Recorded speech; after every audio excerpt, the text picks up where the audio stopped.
ববিতা একলাই তার মা আর তার অসুস্থ ভাইয়ের খরচ সামলাচ্ছিল। ববিতা একটা কলেজে প্রফেসরের কাজ করে। একদিনও কলেজে যাওয়ার জন্য বেরোচ্ছিল আর ও নিজের বাঁ পাটা আগে বার করে যাচ্ছিল। তখনই ববিতা, আমি তোকে কতবার বলেছি বাড়ি থেকে বেরোনোর সময় আগে ডান পাটা বার করা দরকার, না হলে এটা অশুভ মানা হয়। মা, আমিও তোমাকে কতবার বলেছি মা, আমি এইসব কথায় একদম বিশ্বাস করি না। এইসব আসলে মন গড়া কথা। আজকে অমাবস্যার কালো রাত, আজ তাড়াতাড়ি বাড়ি আসবি। আজকের দিনে অনেকেই কালো জাদু করে ববিতা। আরে মা, তুমি এইসব বিষয়ে কেন বিশ্বাস করো? এইসব কিছুই হয় না। না না, এইসব কথা অনেক ভেবে চিনতে তবেই করা হয়। সরিতা অনেক অন্ধবিশ্বাসী ছিল আর সব সময় এই সবের থেকে বাঁচার জন্য টোনা টোটকা করে থাকত। তার ছেলে সুজয় অনেক বছর আগে একটা অ্যাক্সিডেন্টে পঙ্গু হয়ে গেছিল আর হাঁটতে চলতে অসমর্থ ছিল। তার পুরো খেয়াল তার বোন ববিতাই রাখত। ববিতা কলেজে যাওয়ার জন্য বেরিয়ে পড়ে আর অনেক কাজ থাকার কারণে আজ ওর বাড়ি ফিরতে অনেক দেরি হয়ে যায়। আজ মা তাড়াতাড়ি বাড়ি ফিরতে বলেছিল, কিন্তু কাজ বেশি থাকার কারণে তাড়াতাড়ি বাড়ি পৌঁছানো সম্ভবই নয়। মাকে একবার ফোন করে বলে দিই, হ্যাঁ, ফিরতে দেরি হয়ে যাবে। ববিতা যখনই নিজের ফোনটা বার করল, ফোন ওর হাত থেকে পড়ে গেল আর ভেঙে গেল। ওর বাড়ি ফিরতে আরও বেশি লেট হয়ে গেল। ও কোনো ট্যাক্সি বা অটো খুঁজে পেল না। ও পায়ে হেঁটেই বাড়ির দিকে রওনা দিয়ে দিল। আজকে এই মোবাইলটা খারাপ হওয়ার ছিল। আশেপাশেও কিছু নজরে পড়ছে না। ববিতার এমন মনে হলো যেন কেউ সাহায্যের জন্য ডাক দিচ্ছে। ববিতা আওয়াজের পিছু করতে করতে আওয়াজের পেছনে যেতে লাগলো। কে আছে ওখানে? তুমি এভাবে কাঁদছো কেন? ববিতা কিছুই দেখতে পেল না, কিন্তু ও আওয়াজের পিছু করতে করতে চলে গেল। তখনই ও দেখতে পেল যে ও একটা কবরস্থলে পৌঁছে গেছে। যখনই ববিতা ওই কবরস্থলে পৌঁছে গেল, এইসব কি হচ্ছে? আমি রাতে কবরস্থলে কি করে পৌঁছে গেলাম? ওখানে কুকুরদের কান্নার আওয়াজ, বাদুড়ের কথা বলার আওয়াজ আর ব্যাঙগুলোর জল থেকে ডাক দেওয়া পরিষ্কার শোনা যাচ্ছিল। চারিদিকে একদম শান্ত পরিবেশ ছিল, তার মাঝে নীরবতাকে চিরে আওয়াজ অনেক ভয়ঙ্কর মনে হচ্ছিল। ববিতা ওই কবরস্থল থেকে বেরোনোর চেষ্টা করতে থাকে, কিন্তু ও যেখানেই যাচ্ছিল ও শুধুমাত্র বড় বড় দেওয়াল দেখতে পাচ্ছিল। ওখানে কোনো গেট ছিল না। যদি এখানে কোনো গেট না থাকে তাহলে আমি ভেতরে কি করে এলাম? গভীর অন্ধকার হয়ে গেছিল। ববিতা ওই কবরস্থলে ঘুরে ঘুরে ক্লান্ত হয়ে গেছিল, কিন্তু ওখান থেকে যাওয়ার কোনো রাস্তা ছিল না। ববিতা ক্লান্ত হয়ে একটা কবরে বসে পড়ে। তখনই ওই কবর থেকে একটা আজব আওয়াজ বেরোতে শুরু হয়। ববিতা আস্তে করে নিজের কান ওই কবরের ওপরে রেখে আওয়াজ শুনতে লাগলো। তখনই হঠাৎ ওই কবরে খুব জোরে একটা ধামাকা হলো আর সেটা থেকে একটা শবাধার বেরিয়ে সামনে চলে আসে। ববিতা ওই ধামাকার আওয়াজ শুনে ওখানেই অজ্ঞান হয়ে যায়। তখনই ববিতার কানে কিছু আওয়াজ শুনতে পেল। আরে আপনি ঠিক আছেন তো? আপনি এখানে নির্জন কবরস্থানে একা কি করছেন? আপনি কে? আর আমি এখানে কি করে পৌঁছলাম? ববিতার একটু জ্ঞান ফিরে এলো। ববিতা নিজের সামনে এক অজানা ব্যক্তিকে দেখতে পেল। আপনি কে? আর এখানে কি করছেন? আমি এই কবরস্থানে কি করছি? আমি কিছুই বুঝতে পারছি না। আজ আমি কাজ থেকে বাড়ি ফিরে আসতে লেট হয়ে গেছি। যখন আমি কবরস্থান হয়ে পার করছিলাম তখন আমি যেন কোনো অদ্ভুত আওয়াজ শুনতে পেলাম আর আমি এখানে দেখতে চলে এলাম। তখনই কাছে পড়ে থাকা কবর থেকে কারোর হাত বাইরে বেরিয়ে আসে আর ববিতার হাত টেনে ধরে। ববিতা ভয় পেয়ে চিৎকার করে। অমন ববিতার হাত ছাড়ানোর চেষ্টা করতে থাকে, কিন্তু ওর হাতটা খুব খারাপভাবে আটকে গেছিল। এইসব কি হচ্ছে? একটা কবরে রাখা মরা দেহ কারো হাত কি করে ধরতে পারে? এখানে নিশ্চয়ই কোনো গন্ডগোল রয়েছে। এসব আমার বোঝার ক্ষমতার বাইরে। অমন ববিতার হাত ছাড়ানোর অনেক চেষ্টা করতে থাকে। ববিতার হাত থেকে রক্ত বেরোতে শুরু হয়ে যায়। তখনই ববিতার হাত ওই কবর থেকে বাইরে চলে আসে। অমন আর ববিতা নিজেদের প্রাণ বাঁচিয়ে ওখান থেকে দৌড়তে শুরু করে। এখান থেকে বেঁচে পালানোর কোনো রাস্তা নেই। এটা কি করে হতে পারে? এখানে ভেতরে আসার রাস্তা তো আছে, কিন্তু বাইরে যাওয়ার রাস্তা নেই। এটা কোনো একটা ফাঁদ আমাদের ফাঁসানোর। পেছন থেকে ওই কবর থেকে একটা ভূত পায়ে হেঁটে ওখানে আসতে লাগলো, আর তার মুখ থেকে সবুজ জল গড়ে পড়ছিল। অমন আর ববিতা তাকে দেখে খুব বেশি ভয় পেয়ে যায় আর ওখান থেকে পালাতে শুরু করে। তখনই ববিতার পা কোনো একটা জিনিসে আটকে যায় আর ও নিচে পড়ে যায়। চলো আমার সঙ্গে। ও ববিতার পা ধরে টেনে নিয়ে এগিয়ে যেতে লাগলো। ববিতা নিজেকে থামানোর চেষ্টা করতে লাগলো, কিন্তু ও এটা করতে অসমর্থ হয়ে গেল। তখনই ভূতের নজর অমনের উপর পড়ে যায় আর ববিতাকে ছেড়ে দিয়ে অমনের দিকে মুড়ে যায়। ববিতা ওখান থেকে উঠে দৌড়তে শুরু করে। তখনই ও কিছুর সাথে ধাক্কা খেয়ে যায়। ছেড়ে দাও আমাকে, আমি তোমার কি ক্ষতি করেছি? আমার প্রাণ নিও না, ছেড়ে দাও আমাকে। আরে শান্ত হও, শান্ত হও। তুমি কে আর তোমারই অবস্থা কে করলো? তুমি এত ভয় ভয় কেন রয়েছো? ভূত, ওই ভূত আমাদেরকে ছাড়বে না। তখনই ওই ভূত অমনের গলা ধরে তাকে নিজের হাতের মাঝে টিপে ঘুরিয়ে দেয়। অমন মাটিতে পড়ে যায় আর খুব খারাপভাবে কষ্ট পেতে লাগলো। না তো ওকে মৃত্যু আপন করছিল আর না তো জীবন ওকে নিজের স্থান দিচ্ছিল। এটা দেখে পীযূষ আর ববিতা প্রচণ্ডভাবে ঘাবড়ে গেল। না, এটা শুধু একটা সন্নিপাত হতে পারে না যে আমরা তিনজনে একই দিনে একই কবরস্থানে এসেছি। কিন্তু এসব কি হচ্ছে? আমি তো কিছুই বুঝতে পারছি না। এতে কোনো বড় শক্তির হাত রয়েছে, হ্যাঁ, যে আমাদের তিনজনকে এখানে ডেকে পাঠিয়েছে। ওই ভূত ওই দুজনের দিকে আসতে শুরু করে। দুজনে ভয় পেয়ে ওখান থেকে দৌড়তে লাগে। পীযূষ একটা গাছের পেছনে গিয়ে লুকিয়ে পড়ে আর ববিতা একটা কবরের পেছনে লুকিয়ে চুপচাপ বসে পড়ে। ভয় পেয়ে দুজনেরই খুব খারাপ অবস্থা। অমন ওখানেই পড়ে থেকে ছটপট করছিল। তখনই ববিতা ওখানে কারো আসার আওয়াজ শুনতে পেয়ে যায়।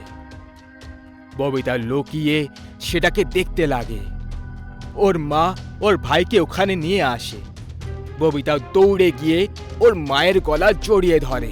মা, তুমি এখানে কি করে এলে? এখান থেকে পালিয়ে যাও, এখানে আসার তো রাস্তা আছে, কিন্তু ফিরে যাওয়ার নেই। এটা এটা তুমি কি করে জানতে পারলে? আর এত রাত্রে তুমি নির্জন কবরস্থানে ভাইয়ের সঙ্গে কি করছো?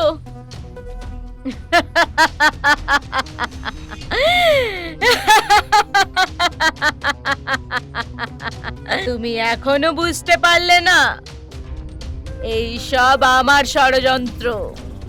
তোমাদের তিনজনকে আমি এখানে ডেকে পাঠিয়েছি। ববিতা এটা শুনে ওর হোশ উড়ে গেল।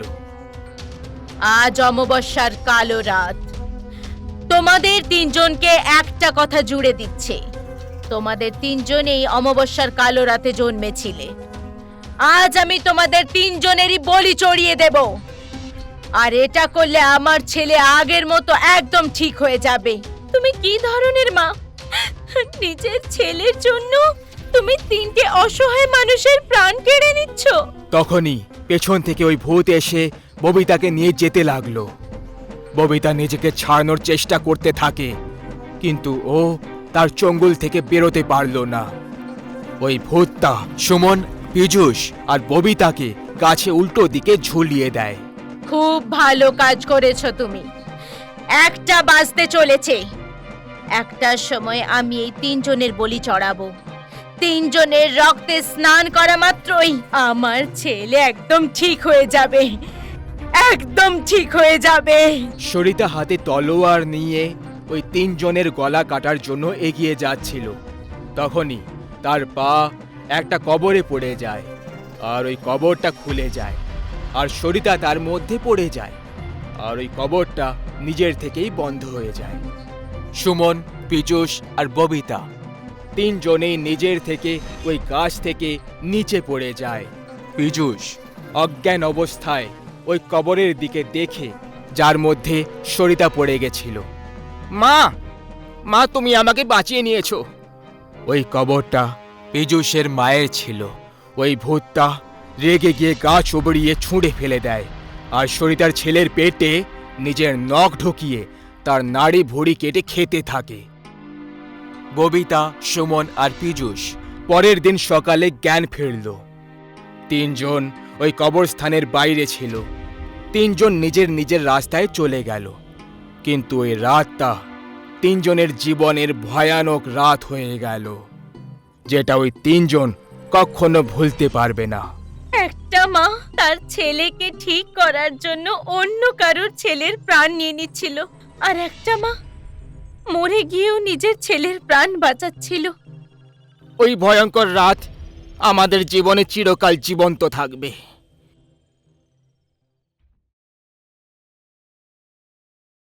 মনীষ, কপিল আর মহেশ নামের তিনজন ভালো বন্ধু ছিল। মনীষের বিয়ে হওয়ার কথা ছিল। ভাই মনীষ, আমাদের জন্য কিছু ভালো ব্যবস্থা করা না। আরে ভাই, চিন্তা করছিস কেন? সবার জন্য ভালো ব্যবস্থাই করা থাকবে। তোরা চল তো আগে, তারপর দেখবি। চল, ভালোই হলো। আমি আর কপিল দুজনে একসঙ্গে চলে আসব। কপিল নিজের বাড়িতে এসে মাকে এই কথাটা বলে দেয়। ওই রাস্তাটা তো কবরস্থানের কাছে। আমি শুনেছি ওটা নাকি খুব বিপজ্জনক রাস্তা। আরে মা, তুমি এত চিন্তা করছো কেন? আমি ওখানে একা যাচ্ছি না, আমার সাথে মহেশও যাবে। আর আমরা কারে করে যাব, তাই কিছুই হবে না। কিছুদিন পরে দুজনে তাদের শহর থেকে দূরে অন্য শহরে বিয়ে অ্যাটেন্ড করার জন্য বেরিয়ে পড়ল। মহেশ ভাই, আজ তো মনীষের বিয়েতে জমিয়ে নাচ করব, খাবো, মদ খাবো আর অনেক মজা করব। হ্যাঁ, এমনিতেও মনীষ কিন্তু খুব কিপটে, কখনো আমাদের কিছু জল খাবার খাওয়াতো না। ওর বিয়েতে সব হিসেব সমান সমান করা হয়ে যাবে। একদম ঠিক বলেছিস ভাই। এমনিতে জানিস, আমার মা বলছিল এই রাস্তা নাকি খুব বিপজ্জনক। কি সত্যি? আরে না, এখানে আমরা ঘর বসাতে এসেছি নাকি, চুপচাপ এখান থেকে কেটে পড়ব। দুজনে এগিয়ে চলেছিল, তখনই হঠাৎ গাড়িটা থেমে গেল। আরে ভাই, এখন গাড়িটার কি হয়ে গেল? কি জানি, চল নেমে দেখি কি হয়েছে। দুজনে গাড়ি থেকে নেমে গাড়িটার দিকে দেখতে লাগে। আমি একটা কাজ করি, আমি গাড়ি চালানোর চেষ্টা করি, তুই ধাক্কা মার। দুজনে গাড়ি চালানোর অনেক চেষ্টা করে, কিন্তু গাড়িটা কিছুতেই চলল না। মনে হচ্ছে না এই গাড়িটা আর আগে এগোবে। কোনো মেকানিককে ডেকে আনতে হবে। এখন এত রাত্রে মেকানিককে কোথায় পাবো? এমনিতেও এই জায়গাটা আমাদের জন্য একেবারে নতুন, এখানের ব্যাপারে আমরা কিছুই জানি না। তুই গাড়ির কাছে দাঁড়া, আমি একটু আগে গিয়ে দেখে আসছি, যদি কোনো মেকানিক পেয়ে যাই। ঠিক আছে, কিন্তু তাড়াতাড়ি আসবি। কিছুক্ষণ পর কপিল গাড়ির সামনে চলে আসে। আরে কপিল, কি হলো? কোনো মেকানিককে পেলি? মেকানিক? আরে না না, কোনো মেকানিককে পেলাম না। তাহলে এখন আমরা কি করব? হ্যাঁ, একটা কাজ করা যাবে, কারোর থেকে লিফট চেয়ে নিই আর বিয়ে বাড়ি চলে যাই, পরে গাড়ি ডাকিয়ে নেওয়া হবে। চল, এটাও ভালো বলেছিস। দুজন বন্ধু লিফট চাইতে লাগলো, কিন্তু কেউই লিফট দিল না। তখনই মহেশ কিছু অদ্ভুত আওয়াজ শুনতে পেয়ে গেল। ভাই কপিল, তুই কিছু অদ্ভুত আওয়াজ শুনতে পেলি? না তো, আমি তো কিছু শুনতে পাচ্ছি না। আর তুই একদম চুপ থাক, ভয় কেন পাচ্ছিস? তখনই মহেশের নজর একটা বোর্ডের ওপর পড়ে যায়, যেটা খুব চমকাচ্ছিল। কপিল, ওই দেখ। কি? সামনে দেখ, ওপরে কবরস্থান লেখা আছে। এর মানে আমরা কবরস্থানের কাছে আছি। তো কি হয়েছে? তুই চুপচাপ কেন থাকতে পারিস না? আমরা কবরস্থানে যাচ্ছি না, আমরা লিফটের অপেক্ষা করছি। তুই এখানে চুপচাপ দাঁড়িয়ে থাক আর লিফট চাইতে থাক, অযথা ভয় দেখাস না। কিছুক্ষণ পর অনেক জোরে জোরে অদ্ভুত রকমের আওয়াজ আসতে শুরু হয়ে গেল। ভাই কপিল, তুই এখনো কোনো অদ্ভুত অদ্ভুত আওয়াজ শুনতে পাচ্ছিস না? হ্যাঁ ভাই, এখন তো আমিও অদ্ভুত রকমের আওয়াজ শুনতে পাচ্ছি। মহেশ, চল আমরা এখান থেকে কোথাও দূরে চলে যাই। হ্যাঁ ঠিক আছে, চল। দুজনে ওখান থেকে দৌড়তে শুরু করে। তখনই রাস্তায় ওরা একজন বুড়ো বাবাকে দেখতে পেয়ে গেল। কি হয়েছে বাচ্চারা, কেন দৌড়ে চলেছ? বাবা, এখন আমরা আপনার সঙ্গে কথা বলতে পারবো না, আমাদের ক্ষমা করবেন। বাচ্চারা, এটা কিন্তু খুব মারাত্মক জায়গা, এখানে তোমরা সবাই সুরক্ষিত নও। আমি তোমাদেরকে একটা রাস্তা বলে দিচ্ছি, সেই রাস্তা দিয়ে যেও, সেখানে তোমরা একদম সুরক্ষিত থাকবে। ঠিক আছে ঠিক আছে, বলুন, তাড়াতাড়ি বলুন। বাবা কপিল আর মহেশকে রাস্তা বলে দিলেন। ওরা দুজন আগে এগোতে লাগলো। কপিল, বাবা এখান থেকে ডান দিকে মুড়তে বলেছিল, চল যাই তাহলে। দুজনে ডান দিকে মুড়ে যায় আর এগিয়ে যেতে থাকে। তখনই দেখে ওরা দুজন আবার কবরস্থানের ভেতরে পৌঁছে গেছে। এটা কি হয়ে গেল? বাবা তো বলেছিল এই রাস্তা একদম সুরক্ষিত, কিন্তু সে তো আমাদেরকেই কবরস্থানে পৌঁছে দিল। যখনই দুজনে পালাতে লাগলো, চারিদিক দিয়ে ঘেরাবন্দি শুরু হয়ে গেল আর দুজনে আর পালাতে পারল না। মনে হচ্ছে আমরা খুব বড়ভাবে ফেসে গেছি। বাঁচাও বাঁচাও, কেউ আমাদের বাঁচাও! মহেশ খুব চিৎকার করে, কিন্তু কেউই ওখানে ওদের বাঁচাতে এলো না। কবরস্থান থেকে আজব আজব রকমের আওয়াজ আসতে শুরু হয়। কপিল, কোনো উপায় নেই যেখান থেকে আমরা এই জায়গা থেকে বেরোতে পারবো? জানি না, আমি তো কিছুই বুঝতে পারছি না। তখনই হঠাৎ ওখানে সেই বুড়ো বাবাটা এসে যায়, যে বাবা ওদের দুজনকে রাস্তা বলেছিল। বেচারা বাচ্চারা, এসে গেলে আমার কথা শুনে। মনে হচ্ছে তোমরা দুজন এখান থেকে পালাতে চাইছো কি, তাই না? আমরা এখান থেকে যেতে চাই, আমরা তোমাকে ছাড়বো না। আগে নিজেকে তো বাঁচিয়ে নাও, তারপর আমার ক্ষতি করে নিও। আরো কয়েকজন লোক ওই বাবার কথায় এসে এই কবরস্থানে এসে কপিল আর মহেশের সঙ্গে ফেসে যায়। এখান থেকে বেরোনোর জন্য আমাদের কিছু না কিছু একটা তো করতেই হবে। সবাই অনেক চেষ্টা করে, কিন্তু কেউই ওখান থেকে বেরোতে পারল না। ওই বুড়ো বাবা খুব বেশি রেগে যায় আর কপিলকে ধরে ফেলে। এবার তো এ গেল। না, আমার বন্ধু কপিলকে কিছু করবে না। মহেশ বুড়ো বাবার দিকে একটা পাথর ছুঁড়ে দেয়। তার হাত থেকে কপিল ছাড়া পেয়ে যায়। তাড়াতাড়ি চল এখান থেকে, আমরা পালিয়ে যাই, চল। এখন কিছুক্ষণ অবধি সামলাতে পারবে না। কপিল মহেশের কাছে এলো না। কি হলো কপিল, তুই যাচ্ছিস না কেন? তখনই কপিল এক ভয়ঙ্কর ভূতের রূপ ধারণ করে নেয়। কপিল, কে কপিল? আমি এই কবরস্থানের ভূত।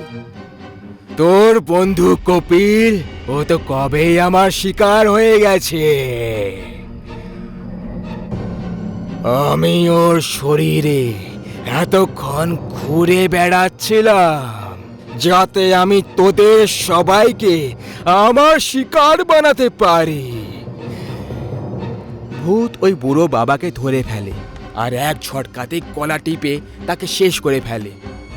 কবরস্থানের ভূতের কথা শুনে মহেশ অবাক হয়ে রয়ে যায়। তাহলে কি এতক্ষণ আমি ভূতের সঙ্গে ঘুরে যাচ্ছিলাম? হ্যাঁ, আমি এই কবরস্থানের ভূত। যখনই তোদের ওই গাড়িটা খারাপ হয়েছিল, কপিল কিছুক্ষণের জন্য মেকানিককে খুঁজতে গেছিল।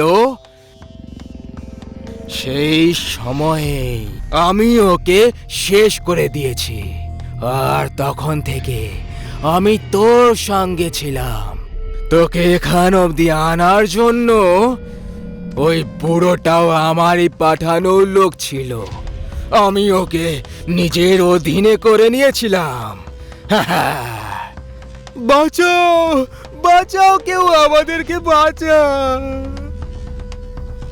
কবরস্থানের ভূত আগে এগিয়ে আসে আর মহেশের সাথে সাথে বাকি সব লোকেদেরকে নিজের সঙ্গে তুলে নিয়ে চলে যায় আর সবাইকে নিজের শিকার বানিয়ে ফেলে। বন্ধুর বিয়ে অ্যাটেন্ড করতে এসেছিল মহেশ, আর কপিল কবরস্থানের ভূতের শিকার হয়ে রয়ে যায়। একটা শহর থেকে অন্য শহরে রাস্তা বানানোর কাজ চলছিল। ওই রাস্তা একটা ছোট রাস্তা দিয়ে যাবে বলে ঠিক করা হয়েছিল, আর সেই জন্য সরকারি অধিকারীদের ওই গ্রামের সভাগারের জমি দরকার ছিল।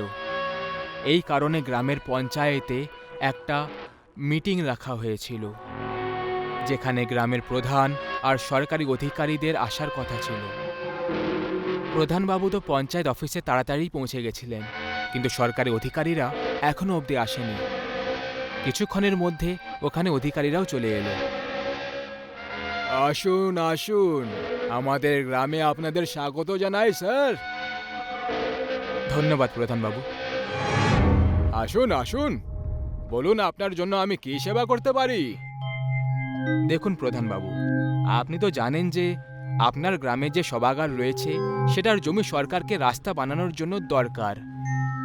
ওই রাস্তার লাভ কিন্তু আপনাদের গ্রামের লোকেদেরই হবে। আর যেমনই হোক না কেন, সবশেষে এটা সরকারি কাজ। সেই জন্য আমি চাই যে আপনি এতে যেন কোনো রকম বাধা না দেন। এটাই আপনার জন্য আর এই গ্রামের জন্য ভালো হবে। আরে আমরা কেন বাধা দিতে যাব স্যার? বাস বিধায়ক বাবুর সাথে কথা বলে আমার ছেলের ব্যাপারটা একটু দেখে নিন। আগে ওই টেন্ডারের কাজটা। হ্যাঁ, একদম ঠিক ধরেছেন আপনি। শুধু ওই টেন্ডারটা দিয়ে দিন, আমি এই গ্রামের সবাইকে বুঝিয়ে দেব যে মরে যাওয়া লোকেদের অন্য কোথাও পুঁতে দিতে। আগে ওই টেন্ডারের কাজ তো হয়ে যাবে, আপনি চিন্তা করবেন না। আমি কালকেই বিধায়ক বাবুর সাথে কথা বলেছিলাম, তিনি মেনে গেছেন। তাহলে কাল থেকে কাজ শুরু করতে পারি আমি? আরে নিশ্চিন্তে কাজ করুন, কেউ বাধা দেবে না আপনাকে। মিটিং শেষ করে দুজন নিজের নিজের কাজে চলে যায়। পরের দিন থেকে অধিকারীর সরকারি কাজের দেখাশোনা শুরু হয়ে গেল। গ্রামের সবাই খুব খুশি ছিল যে এখন একটা ভালো আর পাকা রাস্তা পেয়ে যাবে। পুরো দিন বাধা ছাড়া কাজ চলতে থাকলো। বড় বড় মেশিনগুলো সভাগার পুরোভাবে উবড়ে দিল, চারিদিকে বড় বড় গর্ত করে দিল। সেই দিন মাটি থেকে অনেকগুলো কঙ্কাল বাইরে বেরোলো। ওই সব কঙ্কালগুলোকে পোড়ানোর জন্য একটা জায়গায় নিয়ে এসে জমা করা হলো। প্রথম দিনের কাজ পুরো হয়ে গেছিল। রাতে সব মেশিন বন্ধ ছিল আর কারিগররা সবাই ঘুমিয়ে পড়েছিল। দ্বিতীয় দিন অধিকারী আর প্রধান কাজ দেখতে আসে। তখন তারা অবাক হয়ে যায়। কাল যে জমিটা মেশিন দিয়ে উবড়ে দেওয়া হয়েছিল সেটা আজ একেবারে মসৃণ ছিল, যেন এখানে কিছুই হয়নি। সব গর্ত ভরে গেছিল আর কঙ্কালগুলোও নিজের জায়গায় ছিল না। আরে প্রধানবাবু, আমরা কাজ শুরু করেছিলাম, অনেকগুলো কঙ্কালও বের হয়েছিল যেগুলো এখন এখানে নেই। আমি তো কিছুই বুঝতে পারছি না। আর এটা কি করে হতে পারে? স্যার, কোথাও তাড়াহুড়োতে আপনি অন্য জমি খুলে দেননি তো?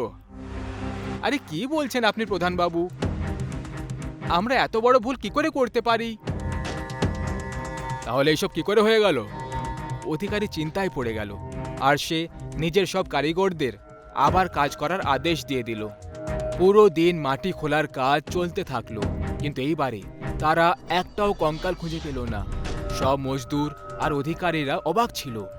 রাতে আবার কাজ বন্ধ করে তারা শোবার জন্য চলে গেল। অধিকারী যেখানে বাসা করেছিল ওটা একটা ছোট ঘর ছিল, ওখানে নিশ্চিন্তে ঘুমোচ্ছিল।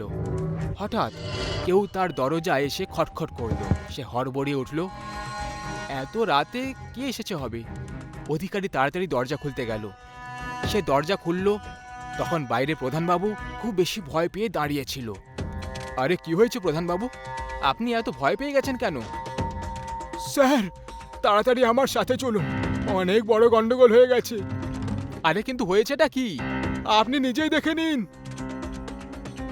কিন্তু কোথায় যেতে হবে সেটা তো বলুন।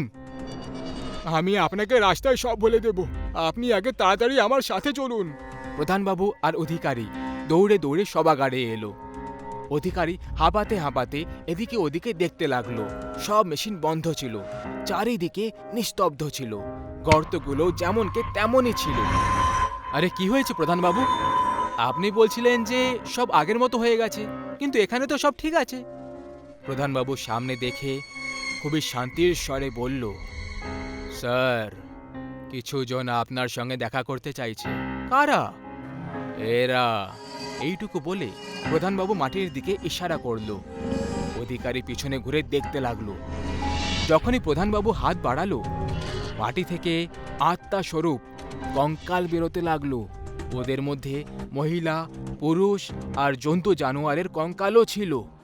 আর সবাই মাটি থেকে বাইরে বেরিয়ে হাওয়ায় দাঁড়িয়ে পড়ল। অধিকারী সেই দৃশ্য দেখে খুব খারাপভাবে ভয় পেয়ে গেল।